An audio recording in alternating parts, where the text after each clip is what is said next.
on est vivant, je peux aller dans votre avion et puis voir comment vous faites, comme ça, vous faire comme ci, comme ça. Il vient dans mon avion, et puis après je vais dans son avion, puis on échange, parce qu'on est concerné, on dit pourquoi tu fais ça?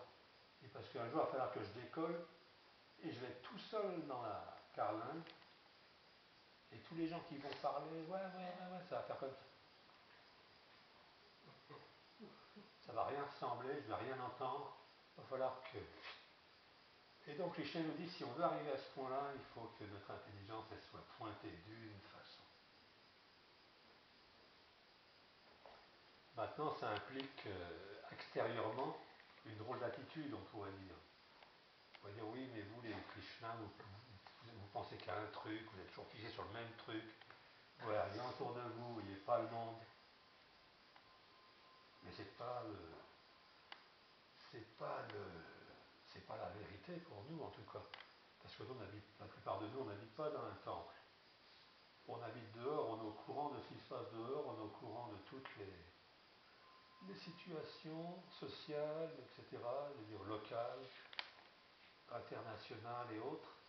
Et là, on est encore plus, c'est plus dur encore dans un temple qu'avant. Avant, on était obligé d'être fixé sur Krishna, le mental. On était toujours en groupe pour faire des efforts en groupe. Et maintenant, on fait toujours ces efforts-là, et l'effort qu'on fait, justement, c'est de plus en plus, petit à petit, parce qu'on comprend, il y a toute une vie à pratiquer la conscience de Krishna, de pratiquer de plus en plus à ce que le mental, qui est fuyant, qui est fébrile, il soit sans arrêt ramené vers Krishna, petit à petit, petit à petit. L'exemple qui est donné, c'est l'exemple de quelqu'un qui dresse un cheval sauvage. Il dit d'abord, il est attaché à une corde de cheval sauvage, et il a peut-être 20 mètres de corde comme ça. Et il tourne en rond. Et celui qui est au milieu, il ne laisse pas aller plus loin que ça, puis il le ramène petit à petit. 1, 2. Puis le cheval, petit à petit, il pense qu'il n'a pas bougé, qu'il fait toujours son même cercle. Il fait son cercle, et le dompteur, il le ramène encore un petit peu. Et quand le cheval, il se sent trop étranglé, trop serré, il relâche un petit peu. Mais dans tous ces exercices-là, il y a quelqu'un qui serre et puis quelqu'un qui est serré, on peut dire là. C'est pas qu'on travaille tout seul sur nous-mêmes, il y a Krishna qui est là.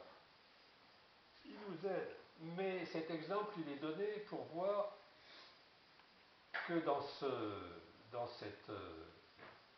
D'abord, on peut dire que celui qui dresse le cheval, il est Ekeha, Kurunandana. Il est fixé, il sait. Ce cheval-là, il sera dressé. Il dit, je m'occupe de le dresser. Le cheval, pour l'instant, il sait qu'il peut courir encore, il court en rond. Et éventuellement, à ce jeu, on ne peut pas dire vraiment ce jeu, mais cet entraînement, le cheval, petit à petit, vient de plus en plus près de l'homme, et puis il commence à sentir l'odeur de l'homme, et jour après jour, ça lui devient plus familier. Et puis, évidemment, je veux dire, ils sont experts, hein. Je n'ai jamais été dresseur de cheval, mais j'ai lu un article une fois là-dessus, et l'exemple qui est donné, je n'aurais pas pu vous dire où est-ce que je l'ai lu, cet exemple-là, je l'ai lu plusieurs fois pourtant. Ici, de la même façon, on doit amener le mental petit à petit, sous le contrôle de l'intelligence spirituelle. L'intelligence spirituelle, c'est-à-dire qu'elle est éclairée par le fait que je ne suis pas ce corps, je suis l'âme. Il faut éventuellement que je pense, que je ramène toutes mes pensées, toute mon attention à ce fait-là.